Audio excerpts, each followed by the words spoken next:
میں نے یہ عرض کیا تھا کہ ہمارے عمل کا دار و مدار یہ ہے کہ ایک دائرے میں ہمارے سارے اعمال ہیں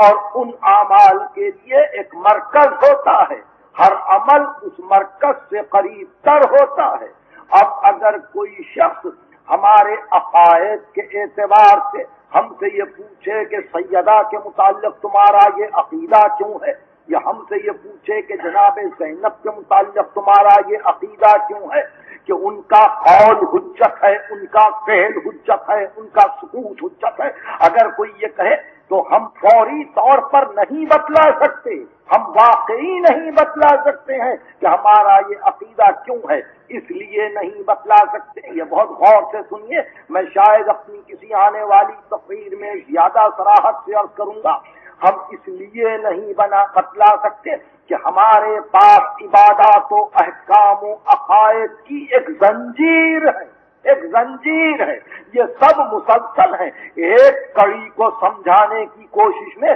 پوری زنجیر کو سمجھانے کی ضرورت آئی ہوتی ہے۔ اس لیے درمیان میں سے اگر ہم سے کوئی پوچھے کہ پاؤں کو کیوں نہیں دھویا، مسا کیوں کیا، سر پہ مسا کیوں کیا، تو ہم صرف یہی کہیں گے کہ ہمارے پاس مجتہد عالم کا فتویٰ یہ ہے،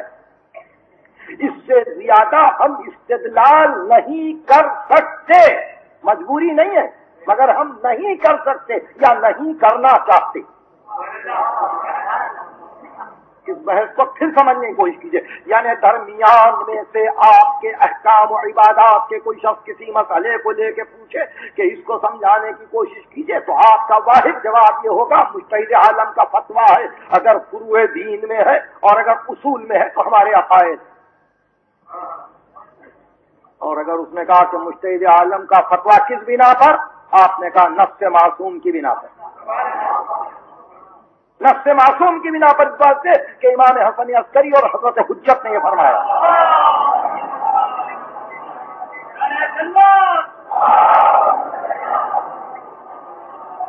آپ نے فرمایا من کانا فی محبینا صائنا لنفسہ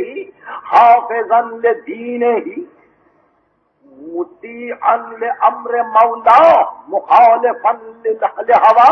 فللعوام ان یقلدوہ۔ اب میرے دوستوں میں سے جو کوئی دین کا محافظ ہو اور امر الہی کی صیانت کرنے والا ہو، دیانت کے ساتھ احکام کو سمجھنے والا ہو، اللہ کے حکم کا اطاعت گزار ہو، اپنے ہوا و ہوس کی مخالفت کرنے والا ہو، تو عوام کے لیے لازم ہے کہ اس کی تقلید کریں۔ ہمارے پاس تقلید اس لیے نہیں ہے کہ مجتہد کہہ رہا ہے میری تقلید کرو، ہمارے پاس تقلید اس لیے ہے کہ معصوم کہتا ہے کہ جس کو اس منزل کمال پر پاؤ تقلید کرو۔ تو ہم سے آپ نے مسئلہ پوچھا، ہم نے کہا فتویٰ، آپ نے کہا فتویٰ کیسا، ہم نے کہا مجتہد عالم کا فتویٰ، آپ نے کہا مجتہد عالم کیا چیز ہے، ہم نے کہا نفس معصوم، آپ نے کہا نفس کیا چیز ہے، ہم نے کہا معصوم کی طرف سے حجت کا آ جانا، آپ نے پوچھا معصوم کیا ہے۔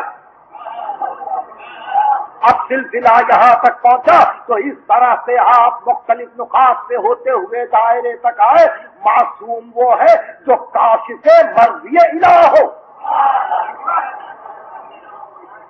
معصوم وہ ہے جو مرضی پروردگار کو کشف کرے، مسئلہ ہے کہ یہ ہے اللہ کی مرضی۔ تو معصوم وہ ہے جو کاشف مرضی معبود ہو، مجتہد عالم وہ ہے جو کاشف مرضی معصوم ہو۔ اس طرح سے ہمارے اعمال مسلسل ہو جاتے ہیں مرکز تک۔ اب انہوں نے کہا کہ معصوم بن گیا کیسے، ہم نے پھر کہا کہ معصوم بنتا ہے نفس رسول سے، نفس رسول سے۔ اگر رسول فرما دے، رسول کی نفس موجود ہو تو وہ سلسلہ عصمت ہے، اس لیے کہ یہ مرکز ہے اس دائرے کے لیے جہاں سے اعمال ہمارے آگے بڑھتے ہیں، منشعب ہوتے ہیں۔ تو اس منزل پر جب نبی یا معصوم مرکز بن جاتا ہے